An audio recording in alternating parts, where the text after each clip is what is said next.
प्रदीप हाँ, चलिए। बताइए अपने बारे में। सर मेरा नाम प्रदीप राम है। मैं पलामू जिला के लेस्लीगंज प्रखंड से बिलोंग करता हूँ।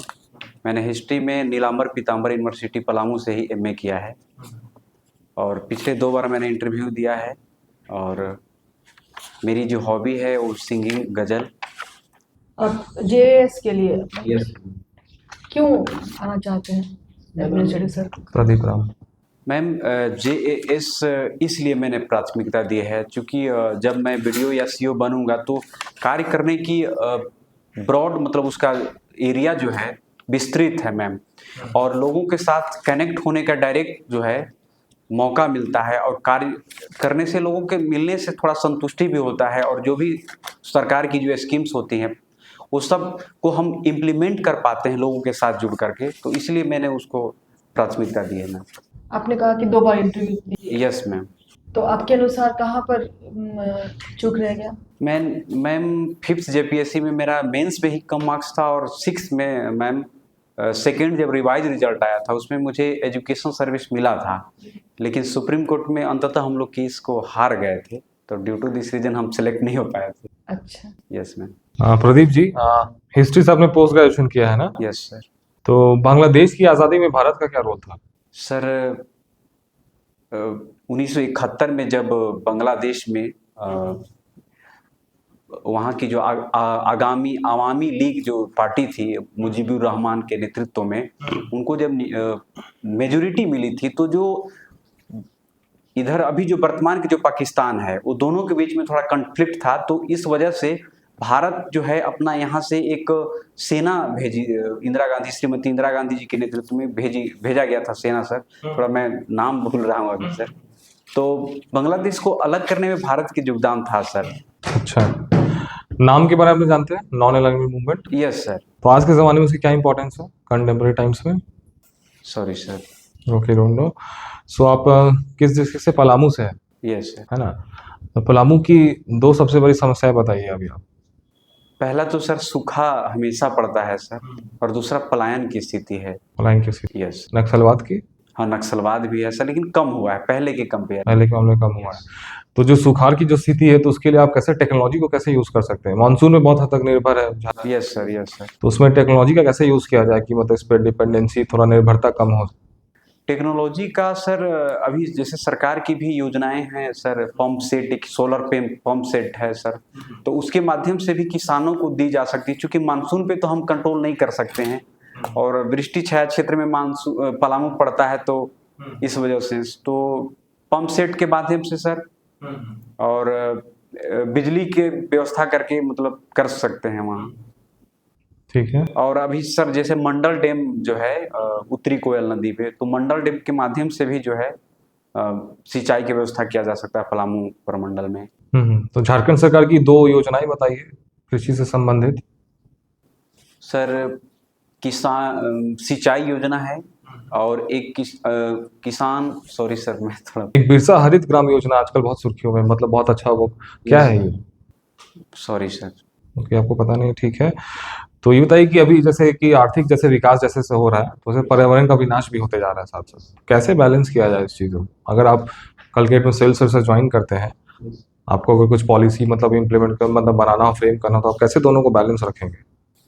सर एक कॉन्सेप्ट आता है सतत विकास, तो उसके माध्यम से पर्यावरण को हम संरक्षित करते हुए और कम से कम उसका हम यूटिलाइज करें, जिससे कि हमारी आने वाली पीढ़ी को भी मतलब क्राइसिस से झेलना ना पड़े, तो उस माध्यम से सर विकास कर सकते हैं। ठीक है, सतत विकास के माध्यम से। झारखंड की अभी प्रमुख 2 समस्याएं बताइए, सबसे ज्यादा प्रमुख झारखंड की राज्य की सबसे बड़ी 2 प्रमुख समस्याएं ओवरऑल। सर एक मैं जहाँ तक समझ पा रहा हूँ सर, ह्यूमन ट्रैफिकिंग का बहुत बड़ा समस्या होता है झारखंड में, खासकर गुमला वाला इलाका से बहुत सारी महिलाएं, आदिवासी बच्चियों को ले जाकर दूसरे जगह बेच दिया जाता है। और दूसरी सर एक बेरोजगारी भी समस्या है झारखंड की, ओवरऑल पूरे हिंदुस्तान के, लेकिन झारखंड में भी सर बेरोजगारी की समस्या। तो आप ये सर्विसेज ज्वाइन करने के बाद बेरोजगारी के लिए क्या करेंगे, इसको हटाने के लिए? सरकारी नौकरी इसके लिए पर्याप्त है कि प्राइवेट सेक्टर की मतलब स्टार्टअप्स? सर सरकार, जहाँ तक मेरा मानना है कि पूरी जॉब में 2% ही सरकारी जॉब्स हैं, बाकी 98% तो प्राइवेट जॉब ही हैं। तो इसके लिए जैसे सरकार ने अभी योजना चलाई कि हर जो कंपनियां हैं वो लोकल लोगों को 75% लोगों को उसमें नियुक्त करें ताकि थोड़ा कम अनएम्प्लॉयमेंट जो है कम हो। तो सरकारी के साथ साथ हमें प्राइवेट पे भी काम करना होगा सर, क्योंकि सरकार हमारे पास लिमिटेड रिसोर्सेस हैं और सबको हम तो जॉब नहीं दे सकते हैं गवर्नमेंट जॉब, तो प्राइवेट की तरफ भी किया जा सकता है। और हमारे यहाँ संसाधन भी बहुत ज़्यादा हैं, रिसोर्सेज हैं, तो उसका अगर सही से इम्प्लीमेंट किया जाए तो बहुत हद तक हम कंट्रोल कर सकते हैं सर। स्टार्टअप्स? यस सर, ये स्टार्टअप के माध्यम से भी। तो झारखंड जो राज्य सरकार है वो स्टार्टअप्स को मतलब प्रमोट कर रही है? Yes sir. क्या वो स्टार्टअप की जो पॉलिसी आई है क्या है उसमें बताइए। सॉरी सर अभी। ठीक, तो प्राइवेट सेक्टर आपने बोला कि हम प्राइवेट सेक्टर में मतलब मुख्य मतलब उनको लाना चाहिए, वही जॉब दे सकते हैं। यस। तो मोमेंटम झारखंड का था ना 2017? 2017 में सर। तो उसमें बहुत सारे मतलब प्राइवेट सेक्टर से एमओयू आएंगे लेकिन वो आए नहीं झारखंड में निवेश करने के लिए। Yes sir. क्या कारण है इसका? सर जैसे यहाँ जो है सिंगल विंडो एक कॉन्सेप्ट है कि बहुत जैसे योजना मतलब यहाँ पे उद्योग लगाने के लिए बहुत सारी समस्याएं हैं, उनको लेना पड़ता है अलग अलग जगहों से परमिशन, साथ ही साथ और बहुत सारी समस्याएं होती हैं। तो इस लॉ एंड ऑर्डर सबसे। ये सर लॉ एंड ऑर्डर भी है, नक्सलवाद की भी समस्या है सर, सरकार स्टेबल नहीं रह पाती है यहाँ पे। तो इस सब की वजह से भी बहुत सारे जो उद्यमी हैं वो झारखंड की तरफ रुख नहीं कर पाते हैं सर। तो झारखंड में भी स्कूल की ज्यादा जरूरत है कि अस्पताल की कि मतलब स्टेडियम्स की? सर सभी की जरूरत है। हमारे पास लिमिटेड रिसोर्सेज है ना झारखंड सरकार के पास। Yes sir. तो अगर आप मतलब तीनों में कैसे मतलब किसी एक को आपको प्रायोरिटाइज करना पड़े तो किसको आप मतलब चयन करेंगे? मेरा मानना है सर एजुकेशन सबसे प्राथमिक। एजुकेशन। हेल्थ क्यों नहीं? जी हेल्थ क्यों नहीं, स्वास्थ्य? सेकेंड हेल्थ भी सर। तो जैसे कि आजकल करप्शन की बहुत ज्यादा समस्या है झारखंड में। Yes sir. तो अगर आप झारखंड एडमिनिस्ट्रेटिव सर्विसेज में आते हैं तो आपके नीचे के जो मतलब आपके कर्मचारी अधिकारी जो भी, आप कैसे मतलब कंट्रोल करेंगे ये लोग इस करप्शन के केसेस में मतलब नहीं गए, अपनी सर्विस अच्छे से प्रोवाइड करें सिटीजन्स को, आप कैसे इनको मतलब निगरानी करेंगे इनके ऊपर? सर करप्शन एक बहुत बड़ा मुद्दा है और जहाँ भी मैं रहूँगा जिस पोस्ट पे, अगर मैं खुद से अगर करप्ट नहीं हूँ तो एक मोटिवेशन मिलेगा हमारे जो लोअर लेवल के जो कर्मचारी हैं उनके अंदर भी। तो और साथ ही साथ अगर हम उनके साथ इमोशनल इंटेलिजेंस का यूज करें और अच्छी तरह से ट्रीट करें, उनको भी हम मोटिवेट करें कि नहीं मतलब करप्शन करके क्या करेंगे, सरकार ऑलरेडी दे रही है, हमें वेतन भी दे रही है, सुविधाएं भी दे रही है, तो हमको अंततः लोगों की सेवा करनी है, तो उससे उनको भी किया जा सकता है। और दूसरी बात है सर एक पनिशमेंट, जैसे जो भी है हम जो मेरे अंदर ऑथोरिटी होगा उसके माध्यम से भी उनको हम पनिश कर सकते हैं। तो दोनों चीज बैलेंस करके किया जा सकता है अपने स्तर पे सर। सेवा में आने का क्या उद्देश्य है? रोजी रोटी कमाना या सेवा करना? सर दोनों उद्देश्य है सर। आपने बताया कि पलामू पड़ता है वृष्टि छाया में। Yes sir. ठीक है, कृषि प्रधान पूरा राज्य है। यस। पलामू भी कृषि प्रधान है। Yes sir. बारिश नहीं होने, सिंचाई की उचित व्यवस्था नहीं होने के कारण यस सर। किसानों को जिस मात्रा में लाभ होना चाहिए उतना लाभ मिल नहीं पाता है कृषि से। Yes sir. जो पारंपरिक खेती हो रही है उससे उनको कोई लाभ नहीं मिल रहा है। Yes sir. एज ए पदाधिकारी आप कृषि क्षेत्र में किसानों के आय बढ़ाने के लिए आप क्या काम कर सकते हैं? आपके दिमाग में क्या ये विजन है कि हम ये काम करेंगे तो ऐसे बढ़ावा दिया जाए कि इन लोगों का आय में बढ़ोतरी हो? सर एज ए पदाधिकारी पारंपरिक खेती से अलग हट करके जैसे भी सरकार की सॉइल हेल्थ जो प्रोग्राम है सर, उसके माध्यम से जिस जमीन में जिस चीज की खेती हो सकती है तो हम कोशिश करेंगे कि उसको बढ़ावा दिया जाए। जैसे इस चीज को बढ़ावा देंगे। जैसे अगर बंजर है तो उसमें मोटा अनाज की हम वहाँ पे वितरण करेंगे और उसको प्रॉपर जैसे सिंचाई का जो योजना है उसको हम इम्प्लीमेंट करेंगे। नहीं, मोटा अनाज आपके यहाँ होता है पलामू? Yes sir. अरहर की खेती बहुत जगह होता है, खेती में देखते हैं। और कुछ बताइए, पारंपरिक खेती से अलावा और क्या किया जा सकता है? ऑर्गेनिक कृषि पर हम जोर देंगे सर, कार्बनिक कृषि। तो भी तो पारंपरिक है, तो ऑर्गेनिक हो गया, चाहे कंपोस्ट लगा कीजिए। Yes sir. चाहे केमिकल फर्टिलाइजर यूज कीजिए, तो वही है। हम दूसरा चीज़ कह रहे हैं कि जैसे पर्यावरण को भी फायदा हो, किसान को भी फायदा हो। Sorry sir. आप पलामू में कहाँ से बिलोंग करते हैं? लेसलीगंज प्रखंड से सर। लेसलीगंज प्रखंड से। पलामू में आपको मालूम है कि झारखंड में सबसे पहले नक्सलवाद की समस्या पलामू से ही शुरू हुई। उसके कौन कौन से मेन कारण थे? सामाजिक, आर्थिक, राजनीतिक, ये सब तीनों बिंदुओं पर बताइए तो क्या क्या था? जैसा कि आपने कहा सर कि पलामू से शुरुआत, इसकी मुझे तो जानकारी नहीं है, लेकिन शुरुआत में मानता हूं कि सामाजिक और आर्थिक दोनों कारण रहे हैं सर। सामाजिक क्या रहा है?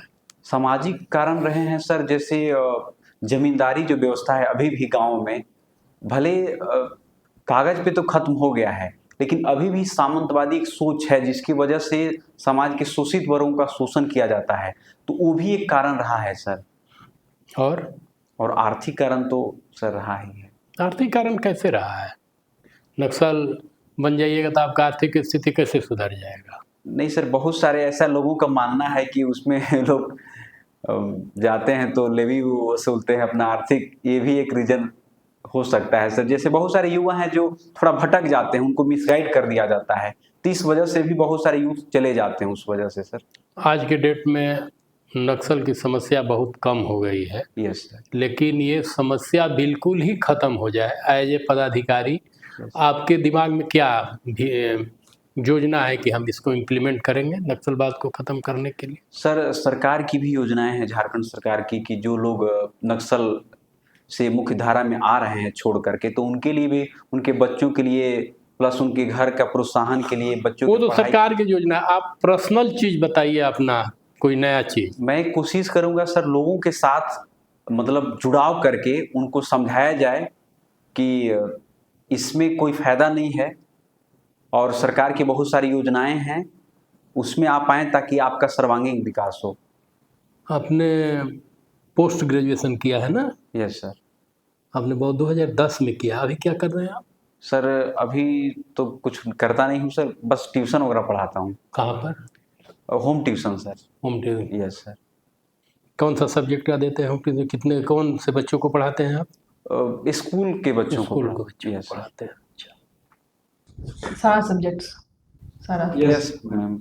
अच्छा, ये बताइए प्रदीप जी कि आपको, आप आते होंगे बस से या ट्रेन से आते होंगे पलामू से? कैसे आते हैं? बस या ट्रेन, दोनों। बस से आते हैं। आप बस से आते हैं तो आप देखिएगा कि कुडू से लेकर यहाँ तक 4 लेन रोड है। यस। आगे भी बन रहा है। हाँ। यस। 4 लेन रोड जरूरी है कि नहीं? जरूरी है सर। जरूरी है। यस। लेकिन इस 4 लेन रोड बनाने से कुडू से लेकर अप टू पलामू तक यस कितने पेड़ काटे जाएंगे? एग्जैक्ट तो डाटा नहीं सर, लेकिन डाटा मैंने, आप तो आते जाते हैं, आपको तो मालूम होगा, हजारों लाखों पेड़ काटे जाएंगे। Yes sir. तो क्षति किस चीज़ की होगी? पर्यावरण की। तो इसकी क्षतिपूर्ति आप कैसे करेंगे? एज ए पदाधिकारी आपके दिमाग में क्या सोच है? सर इसकी क्षतिपूर्ति के लिए हम दूसरे जगह और पेड़ लगा सकते हैं। मैंने कहाँ पेड़ लगाइएगा? बहुत सारे बंजर जगह हैं सर जहाँ पे हम कर सकते हैं। बंजर जगह है तो आप कैसे लगा दीजिएगा? बंजर जगह किसी रैयत का है तो आप कैसे लगा दीजिएगा एज ए पदाधिकारी? नहीं सर, सरकारी बहुत सारी, प्लस में सर जैसे अभी वन, मुख्यमंत्री वन जन योजना एक है, उसमें भी है कि रैयत जो अपना जमीन है उनका मेड़ पर, या फिर उनका जो बंजर या अलग तरह का जमीन है वहाँ भी वो लगा सकते हैं, उसके लिए हम प्रमोट। मैंने कहने का मतलब है कि प्लांटेशन करने के लिए आप ज़्यादा लोगों को प्रोत्साहित करेंगे, और मैं भी, आप अपने खुद भी उसमें। अभी प्रभात खबर की भी एक योजना चल रही है सर, सबका योजना चल रही है, सबको करना भी चाहिए। यस सर, यस सर, 100% अपने से भी। ठीक है, ठीक है प्रदीप जी, सब कुछ सही, आज तो बहुत सही है आप। ठीक है, अपना जवाब परफेक्ट है एकदम आज आप। Thank you sir. हाँ, आज परफेक्ट सही रहेगा इंटरव्यू। थोड़ा मुस्कुरा रहे थे आप, ज्यादा मुस्कुराना नहीं है, मतलब जैसे होता नहीं, आप कोई स्माइल नहीं कर, सीरियस रहिएगा थोड़ा, सॉरी सर, है ना। तो जो सवाल मतलब होता है फंकी टाइप का सवाल पूछा, पूरा खुल के हंस दिए एकदम, तो वो हंसना नहीं। पता नहीं क्यों सर अंदर से मेरा हंसी आ जा रहा है। एक्चुअली 1 घंटा मेरा आप इंटरव्यू ले चुके थे पहले, तो पहले हुआ था क्या? पर्सनली मिले थे, पर्सनली हम लोग बात किए थे, तो सर मेरा निगेटिव बहुत सारा बता रहे थे। आज एकदम परफेक्ट है, बस थोड़ा सा स्माइल का आप कंट्रोल करिए, एकदम सही है। नॉलेज वाइज हर जगह आप परफेक्ट है, एक्सपीरियंस आपके पास। कैसा गया है, आप पेपर कैसा गया है? सर पिछले दोनों बार की तुलना में इस बार अच्छा तीसरा गया। इंटरव्यू इनका। सुनो तीसरा इंटरव्यू। मतलब नहीं, ये तो वही तो कह रहा हूँ कि जवाब देने के टाइम में आपसे क्वेश्चन, आप जो जवाब दिए उसी से तो क्वेश्चन निकलेगा। Yes sir. आपका गैप लंबा है ना, 2010 से 14 साल का। यस जैसे कृषि पर आप बोले ना, कृषि पर बोले, यस सर। जैसे बोले कि नहीं होता है, तो भाई पारंपरिक खेती से तो सिंचाई नहीं रहेगा तो नहीं होगा। यस तो बहुत सा चीज डेवलप किया जा सकता है, जवाब हो सकता है उसका। सर थोड़ा सा बता दीजिए। जैसे प्लांटेशन आप करा सकते हैं, फलदार वृक्ष लगवा सकते हैं। आजकल तो झारखंड में देख रहे हैं एग्रो कि फॉरेस्टेशन हम करा सकते हैं, उसका मिलता है आपको। फिशरीज का करवा सकते हैं, डेयरी का करा, सब तो कृषि से ही संबंधित है। सारी सुविधाएं मिल रही थोड़ा है मैं उधर गवर्नमेंट नहीं का। सोच पाया सर। ठीक है Pradeep ji, all the best.